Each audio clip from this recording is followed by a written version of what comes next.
Assalamualaikum warahmatullahi wabarakatuh. Apa kabar guys semuanya? Semoga selalu sehat, bahagia, dan kemudian ceria.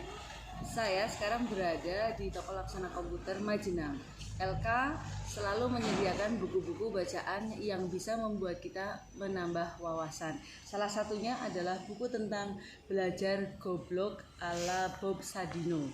Dan kita tahu bahwa namanya Bob Sadino adalah seorang konglomerat yang nyentrik, yang memang ketika berpakaian itu selalu berbeda dengan yang lain, yaitu ciri khasnya adalah memakai celana pendek. Kita akan mencoba mengupas tentang Bob Sadino, yaitu dari mulai ilmunya tentang manajemen hingga kemudian kepribadiannya ada di dalam buku ini. Apa yang kemudian bisa kita ambil dari sosok seorang Bob Sadino, yaitu tentang kegilaannya dalam menumbangkan teori-teori yang selama ini kita anut. Contoh ilmu tentang manajemen. Manajemen secara garis besarnya itu kan terkenal dengan yang disingkat dengan PWACH. PWACH itu ada planning, terus kemudian organizing, kemudian actuating, dan kemudian satu lagi yaitu controlling. Tapi oleh Bob Sadino, teori ini dibantah habis. Kenapa? Alasannya seperti ini. Pertama yaitu tentang masalah planning. Planning menurut Bob Sadino itu tidak perlu. Karena apa? Karena Bob Sadino mengatakan bahwa yang namanya perencanaan ketika itu terus kemudian ditulis, kemudian menjadi satu catatan, itu hanya akan menjadi sebuah beban. Tapi Bob Sadino mengatakan bahwa yang namanya keilmuan, kemudian keinginan dan lain sebagainya itu cukup dalam otaknya saja, sehingga semuanya bisa berubah setiap saat. Jadi tidak perlu dengan target-target, tidak perlu dengan perencanaan, yang penting mengalir. Itu tentang masalah planning. Terus kemudian tentang organizing ya, atau organisasi. Menurut Bob Sadino tentang masalah organisasi itu disesuaikan saja dengan kebutuhan. Tadinya Bob Sadino berbisnis sendirian, terus kemudian menjadi berdua, bertiga, sampai kemudian besar hingga memiliki 1.500 lebih karyawan. Jadi semuanya mengalir saja, tidak harus terus kemudian harus dengan merekrut sekian banyak orang, terus kemudian harus disesuaikan dengan teori-teori, itu tidak. Semuanya mengalir saja. Dari yang tadinya sendirian, kemudian berkembang lagi menjadi 2 orang, sampai dengan dia memiliki ribuan karyawan. Itu tentang organizing atau organisasi. Kemudian actuating atau kegiatan. Menurut Bob Sadino, yang namanya kegiatan itu juga kembali lagi kepada job desk ya. Jadi tetap saja ada job description, masing-masing direktur atau pimpinan punya job desk, kemudian juga dari sekretaris punya job desk, karyawan punya job desk. Tapi yang patut digarisbawahi dalam ala Bob Sadino ini, bahwa setiap orang itu harus menguasai semuanya, menguasai segala hal. Seorang direktur misalnya, dia juga harus bisa mengepel lantai, harus mau mengepel lantai. Dia juga harus paham tentang masalah sekretaris, juga masalah tentang pekerjaan karyawan. Jadi kalau misalnya memang ada lantai basah, menurut Bob Sadino seorang direktur pun dia harus mau mengepel lantai.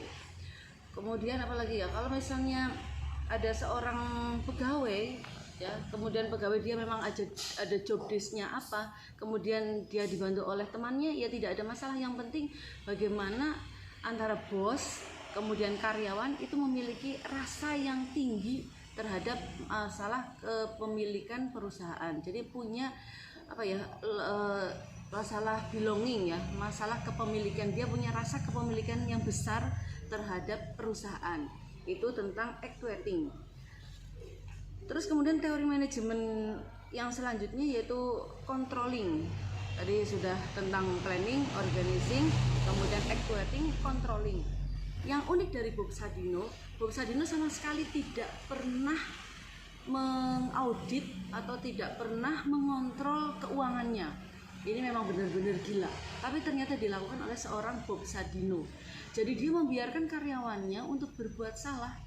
Ketika seorang karyawan berbuat salah, maka dia akan belajar dan kemudian bertanggung jawab terhadap kesalahannya. Jadi biarkan saja, menurut Bob Sadino, itu untuk seorang karyawan atau kemudian bawahan itu melakukan kesalahan.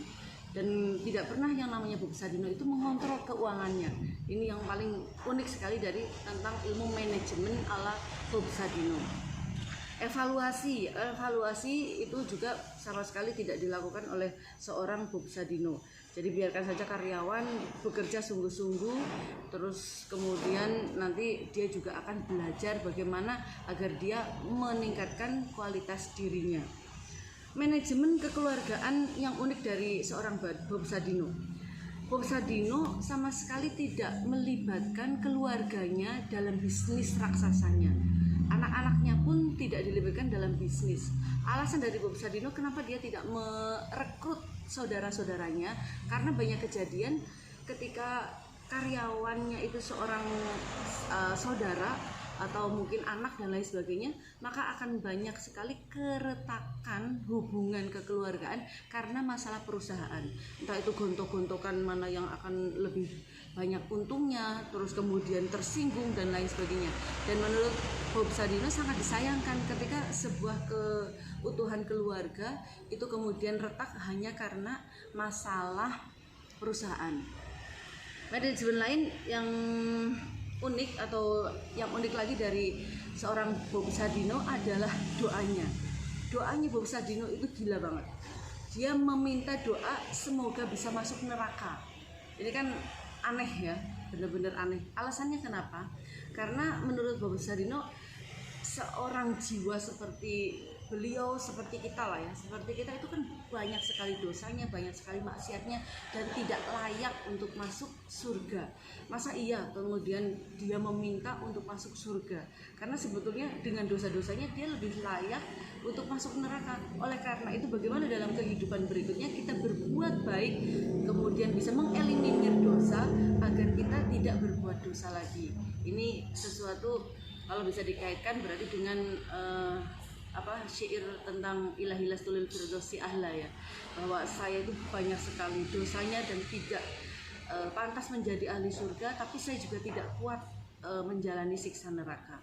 Itu sekelumit dari buku tentang belajar goblok dari Bob Sadino. Jadi menurut Bob Sadino, ketika kita ingin berkembang, kita ingin mendapatkan ilmu, maka goblokan diri kita dulu. Ibaratnya kayak gelas, kosongkan dulu isi gelasnya, baru kita akan mendapatkan ilmu. Jangan merasa akan lebih baik ketika kita memang ingin menggali ilmu dari orang lain atau dari siapapun.